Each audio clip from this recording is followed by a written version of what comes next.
मित्रों, हस्तरेखा विज्ञान सामान्य परिचय का हमारा जो 14वां अध्याय है, इसमें हम भाग्य रेखा से संबंधित कुछ योगों के बारे में आगे हम चर्चा करेंगे। जैसा कि हमारे सामने एक हाथ का एक चित्र पुनः परिलक्षित है। इस हाथ के अंदर हम एक विशेष बात देख रहे हैं। इस हाथ के अंदर जो मस्तिष्क रेखा है, वो जीवन रेखा से दूर हमको दिखाई दे रही है। अब इस प्रकार की मस्तिष्क रेखा मैंने आपसे पहले भी वर्णन, जो मस्तिष्क रेखा के अध्याय जिसका हमने पहले वर्णन जो किया है कि इस प्रकार की मस्तिष्क रेखा बड़ी बिरले ही हाथों में पाई जाती है। यदि इस प्रकार की मस्तिष्क रेखा हाथ में हो और पूर्ण भाग्य रेखा व्यक्ति के हाथ में परिलक्षित हो, तो ऐसा व्यक्ति उच्च कोटि का विद्वान होता है, उच्च कोटि का ज्योतिष शास्त्र को जानने वाला और परम तत्व जिसे हम कहते हैं कि ऐसा कोई प्रश्न नहीं हो जिसका उत्तर उस व्यक्ति के पास ना हो। इस प्रकार की भाग्य रेखा बहुत ही कम हाथों में पाई जाती है। ऐसा व्यक्ति सांसारिक जीवन के अंतर्गत तो ख्याति प्राप्त करता ही करता है।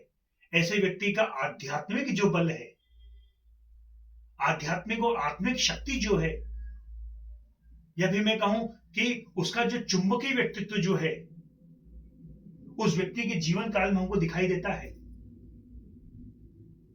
कैसे व्यक्ति वक्ता होने के साथ साथ यदि किसी को भाग्य का सहारा भी मिल जाए तो सोने पे सुहागा जैसी स्थिति होती है। अब इसी प्रकार की भाग्य रेखा में हम देखें कि कुछ रेखाएं भाग्य रेखा से निकल करके चंद्र पर्वत की ओर आती हैं। ऐसा योग बहुत कम हाथों में पाया जाता है। जिस किसी के भी हाथ में भाग्य रेखा से निकल करके एक या दो रेखाएं चंद्र पर्वत की ओर आए, तो ऐसे व्यक्ति का विदेश भ्रमण का योग बनता है और विदेश भ्रमण के द्वारा व्यापार करे, चाहे नौकरी करे, धनार्जन खूब व्यक्ति करता है। यदि चंद्र पर्वत पूर्ण विकसित हो, जो चंद्र पर्वत है ये पूर्ण विकसित हो, उठा हुआ हो, तो ऐसा जातक अपने जीवन काल में विदेश में कई प्रकार की संपदाओं को एकत्रित करता है या कई प्रकार की संपदाएं अपने जीवन काल में बनाता है। अब भाग्य रेखा के संबंध में जो कुछ शुभ योग हैं, तो कुछ योग ऐसे भी हैं जो व्यक्ति को जीवन काल में कष्ट देते हैं। अब वो योग कैसे हैं, उनके बारे में हम चर्चा करते हैं। जैसे हमारे सामने जो हाथ है, इसमें मस्तिष्क रेखा इसी प्रकार की हो, परंतु भाग्य रेखा एक स्थान से प्रारंभ होकर के हथेली के बीच में ही आकर के रुक जाए। अब ऐसे व्यक्ति को मस्तिष्क रेखा का, गुरु पर्वत का, इसका लाभ तो उसके जीवन काल में होगा। ऐसा व्यक्ति विद्वान होगा, परंतु भाग्यशाली नहीं होगा। ऐसा व्यक्ति जो भी निर्णय करेगा वो दूसरों के लिए हितकारक रहेंगे। अपने बारे में व्यक्ति हमेशा ही विचार से युक्त रहेगा कि मैं जो कर्म कर रहा हूं वो सही है या गलत है। और ऐसे व्यक्ति को अपने जीवन काल में कई बार धन की हानि भी होती है। अब यदि भाग्य रेखा टूट टूट करके बनी हुई हो, या मैं कहूं कि एक भाग्य रेखा इस प्रकार से हो, फिर इस प्रकार से हो, फिर इस प्रकार से हो, फिर इस प्रकार से हो, जिसके हाथ में इस प्रकार की भाग्य रेखाएं हो, ऐसा व्यक्ति अपने विचार भी बदलता है, साथ में अपने कर्म को भी बदलता है। पर जितनी बार वो कर्म को बदलता है, भाग्य थोड़ा बहुत उसका साथ देता है, थोड़ा बहुत वो उसके उन्नति की ओर आगे बढ़े और फिर आकर के नीचे गिर जाए। ऐसा व्यक्ति चंचल स्वभाव का होता है और किसी भी एक स्थिति में सही निर्णय पर नहीं पहुंच पाता है। अब व्यक्ति के हाथ में यदि भाग्य रेखा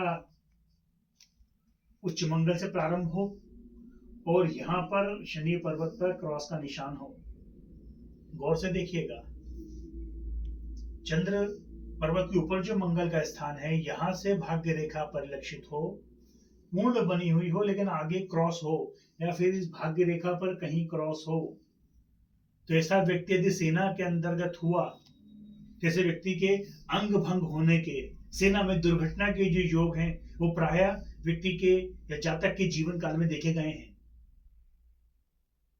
अब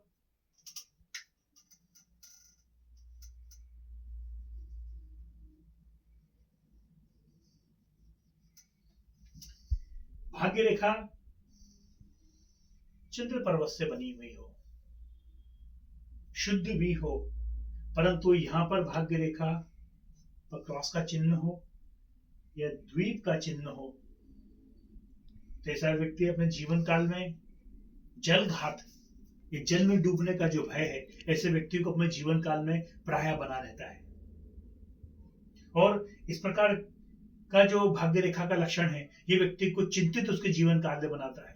कभी अपने जीवन काल में व्यक्ति संतुष्ट नहीं होता है और कई बार बीमारियों से भी ऐसा व्यक्ति अपने जीवन काल में ग्रस्त रहता है।